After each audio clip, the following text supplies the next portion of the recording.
Okay. So now.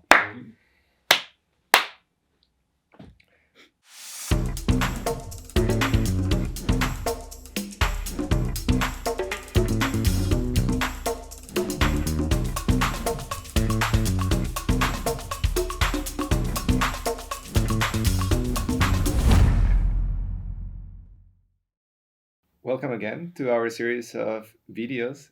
Last time we finished with a cliffhanger that we needed to talk a bit more about date filters. We're back here with Thomas. That really wants to talk about date filters. Yes. Alex and Ricardo.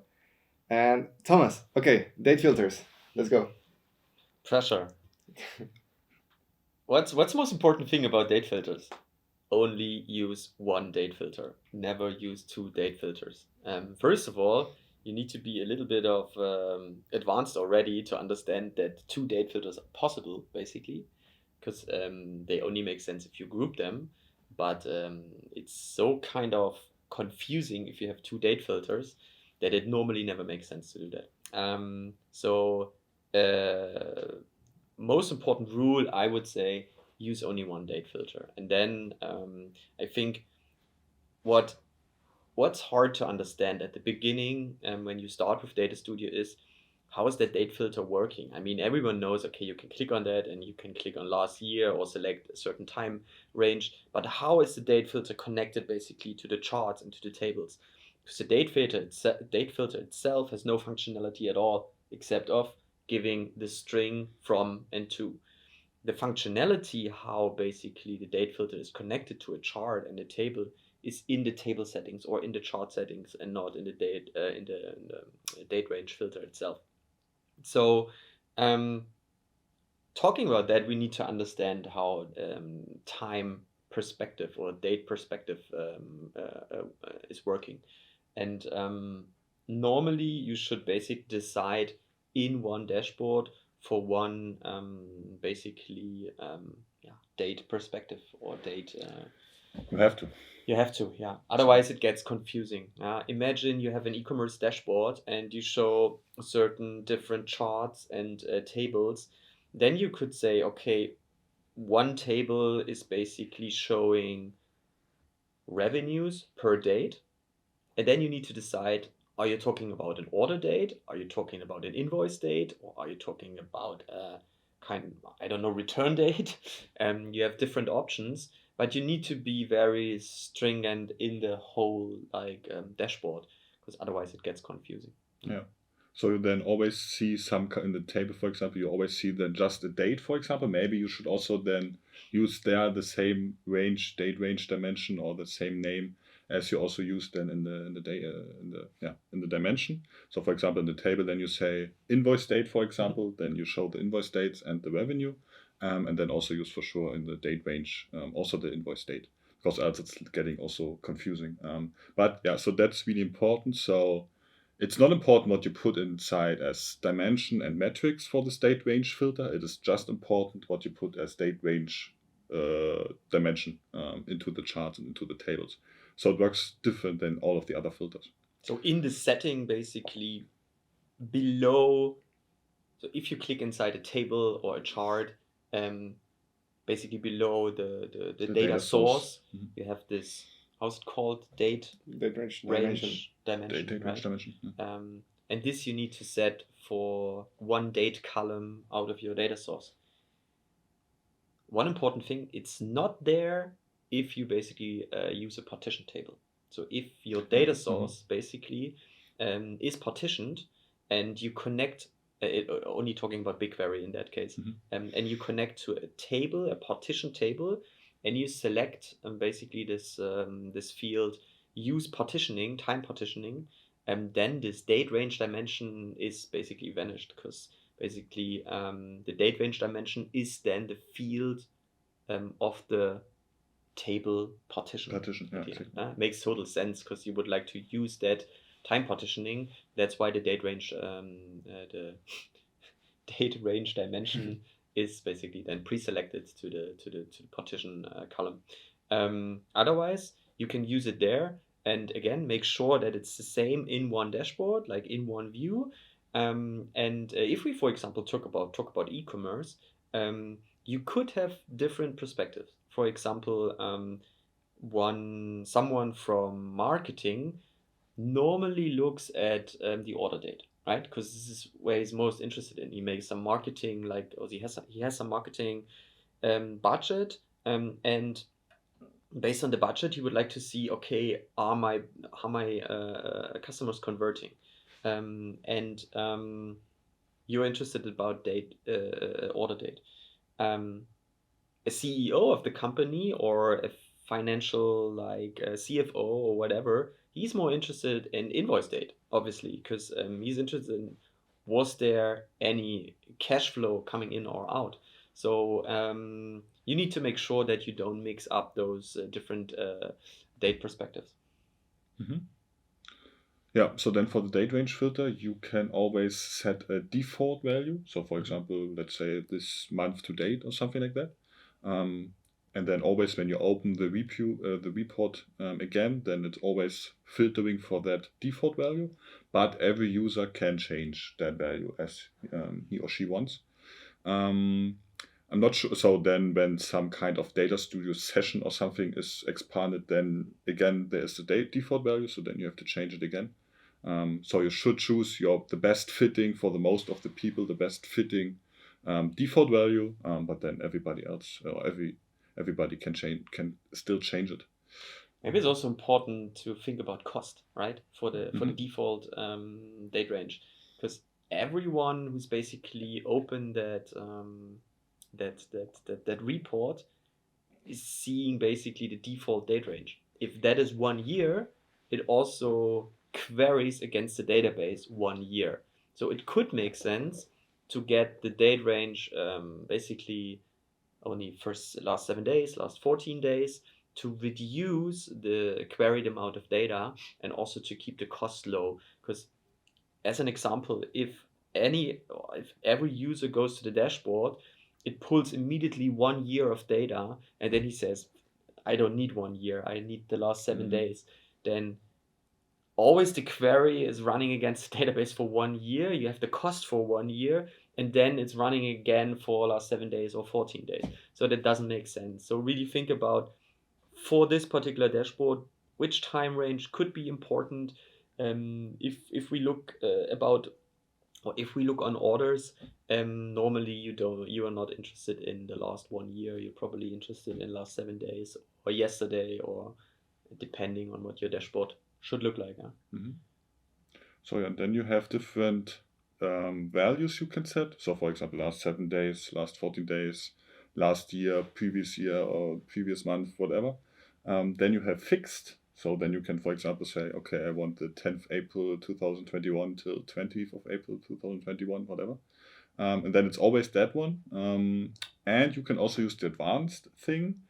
That is good in terms of what you can do with that because it's quite flexible and yeah, quite good. But it's also you have to get a little bit of the handling of that and to know how it works in terms Yeah. of when you add minus 12 month, what is it then? That it's always then the first date of the month, minus 12 and so on.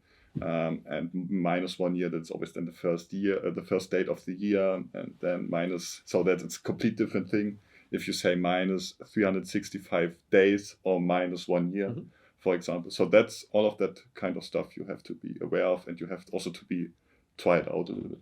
What we use quite often is the -1 month to -12 months, right? It's basically the last rolling year, so the last 12 months. And for every new month, basically, last month will be gone and there will be new month coming in. And you can also then compare it to the basically date range before. That would be the last 12 rolling months before.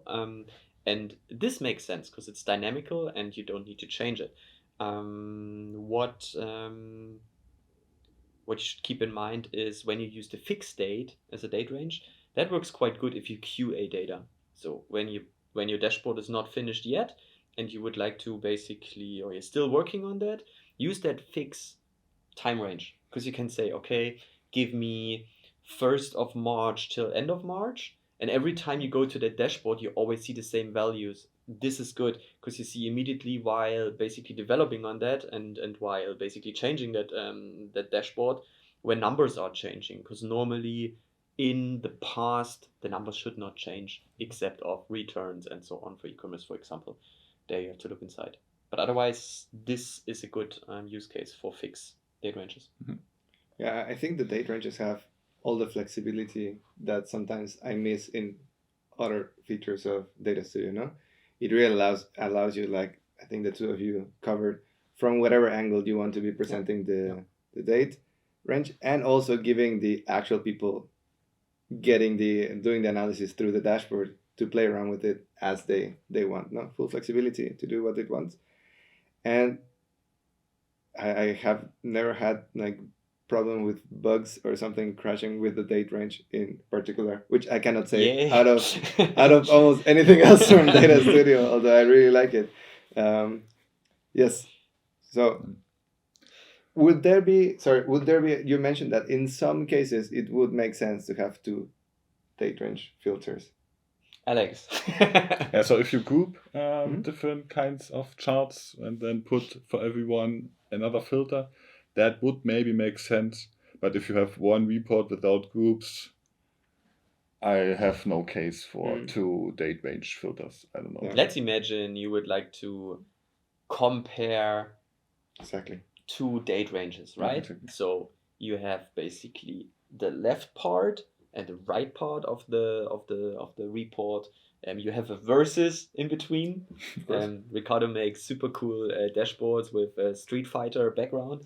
We can Trademark. give you here a very nice example. Yeah,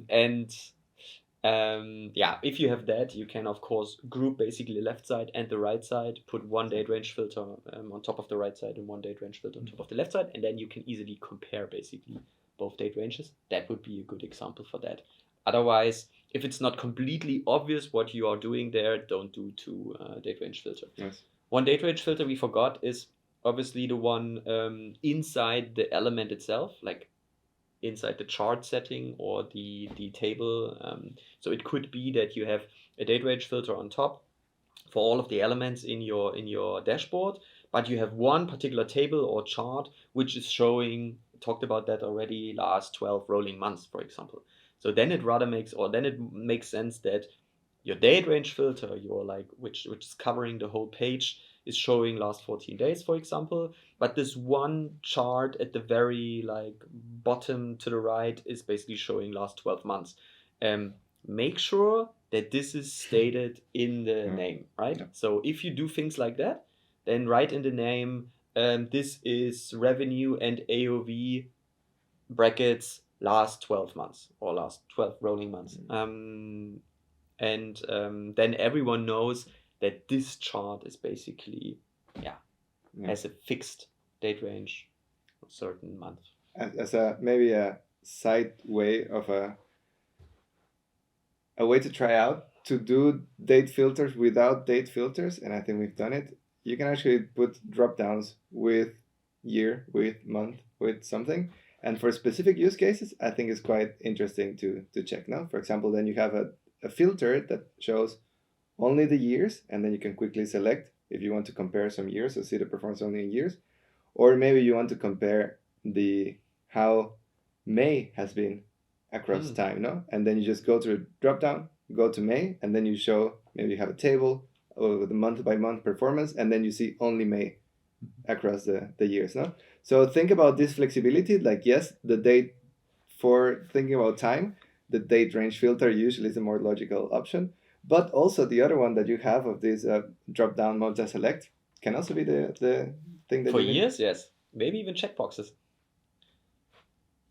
Would be a good use case for like, is it checkboxes or is it radio boxes, or how is it called? I think radio boxes are where you can only like enter one value, right? Checkboxes you could enter multiple.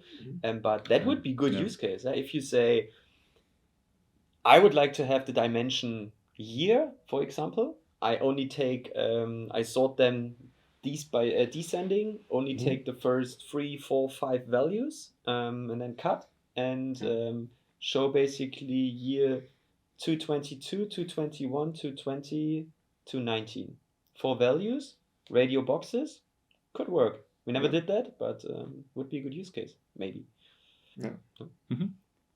Yeah, Cool. quite fast with date range filter. Easy topic with the date filters. We just needed 10 minutes. Date range filter, Yeah, sure. no, but I think now there's other tips that we can give or best practices for hidden managing. filters. Yes, one of filters the and hidden filters. champions, I would say. Exactly. Alex.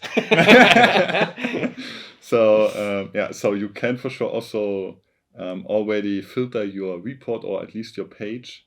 Also with two different approaches. So you can put a filter outside of the page. Or what you can also do is you have then to click with right click on your page. Then I think it is current page settings. And then there you can also set page filters. So for example, if you have some test data in your transformed data due to some QA stuff, or maybe somebody is interested in test, but not for the main people who are using the dashboard, then you can always say, okay, for that dashboard, the test data is not inside of the report.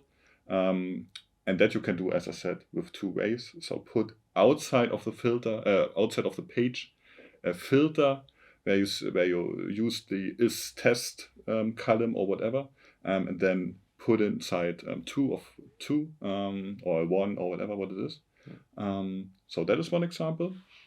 Or what you can also do is, as I said, as a page filter. There it is the good thing that you have a little bit more flexibility there, because you have then certain conditions, for example. So I don't know, if you just want to show the countries with more than K revenue, I don't know what is a good example. And then there, for example, you can say, okay, revenue per country or whatever, and then bigger than 20 million, I don't know. So that is then more flexible or better approach for this page filters. Yeah, so you have two options. Maybe some things we learned when we did that. So first of all, if you use filters outside of basically your viewing, your view basically, then I think it's important to clearly highlight that, right? The worst thing you can do is move the filters really like far outside of the view, and you don't see them anymore, right? Because then you're wondering, why is this result wrong? And happened to me not only once, and is frustrating you quite quick. So put it on top of your view, really with a very low margin that you always see it. And when you're editing the page, maybe highlight it with a red rectangle that you see immediately. This we never did, but this would be a good idea. Basically, that you immediately see there's a filter outside of the view, and to make sure that that you always have to keep that in mind. The big advantage I see with this workaround compared to the page settings is you always see it, right? And you always have it transparently that you're filtering that page. Maybe a very good example, a very good use case for doing that is, let's imagine you do a marketing overview for a certain company, and you say, okay, I have a very specific dashboard, and one dashboard you would like to have for Google Ads, one for Facebook, one for AWin, one for, I don't know, different channels. So what you don't want to do is selecting all of your charts and tables and filter them, right? Because the moment you need to change something in your layout, you need to do that with every single page, so to say. The better approach is you basically prepare one layout, arrange that as you need to arrange that, and then basically copy that 4 to 5 times, make the filter outside of the view, and filter that for Google Ads or for Facebook and for other channels. If you need to change something on your layout, or you would like to have a new feature, then do that with your first one. Erase the others, copy it again or duplicate it again, and set your filters again. So in that case, the amount of work is super low. Then that will be for that part of filtering. What about filtering within specific elements. Have we gone through Mhm. it? So yeah, no. So for every chart, for every table, for every scorecard, whatever, you can always also click on it, and then on the right side under date range, I think you have then also this table filters. So I think to put the correct terminology, what is it? So it is controls, I think, what you can put for the drop down checkboxes and so on. That is controls, and this kind of table filters that are the real filters in terms when you are in Data Studio words. Yeah, so and there, as I said, so there are also the same thing as the report page, the report filters and the page filters.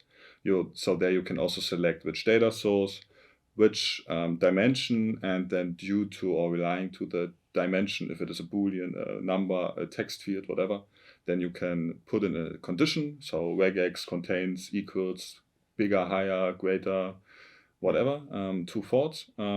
Yeah, and then you can filter for that. Yeah, so that is quite good. But there you also then, for the user, it have to be understandable what you are filtering there. For the Because user, it's not because you see it, don't Yeah. see it, the user don't see it. exactly for the user, but also for the person who built it. No, Mhm. especially if you're in a team, I think it's one of the first things that you lose track of, and it's something again going ahead of missing features. I would like to see a way that I can, on a higher level, see everything that I'm filtering from Mhm. stuff without needing to click. I think I see in many other apps and Mhm. softwares that there's a section where you go and see like these are everything that is being filtered. This is everything that is being automated. It would be nice to see with connection to which element, and I then mean, you the can check. filters are like set, right? They have a name, and you need to preset them. Exactly. So you have always the choice of your already created filters. Exactly. So that is good. And I'm not sure. But is but it that you have- showing the elements? So if you are in the advanced filter view where all the filters are inside, Mhm. can you see the tables there? No, right? Or the charts? So yeah, I'm not sure. So when you are in the chart, and then you want to add, for example, one filter, then you have just a list of the available filters you Mhm. already created, or you can create a new one. But I'm not sure if you, for example, click on resources at the top, where you can Exactly. also put your data sources and so on. I think there's also an overview for this Yeah. chart and table That would be filters. It's a And good it's tip, different. yeah. If you're not that familiar with Data Studio itself, you have in the menu you have this resource thing, and all your data sources are inside, all your filters are inside. So click on filters there, like resources filters or advanced filters, or I'm not quite sure what the name is, and then you see all the filters which were created, and you need to check if there is any some kind of numbers, numbers for tables or and so on. even Yeah, a not sure. list of the report Yeah. of the We will show it. yeah. Yeah, I think that is for filters, right? Or do we have every other topic? I don't think so. Something we missed? No. Filters, they're nice. Exactly. Something is missing. Tell us in the comments. Very good. Complain in the comments. Something that is missing for this video is Quite good. Quite good. what could someone do to continue reading about filtering, advanced or otherwise, and more information about datadice. Yes. So we have our Medium blog posts. I think we also had a lot of blog posts about filtering. Also maybe navigation. We can also maybe talk one. I also already have it in my mind to talk one video about navigation in Data Studio. There we also have a lot of blog posts about it. We can link it in the description, maybe. Yeah.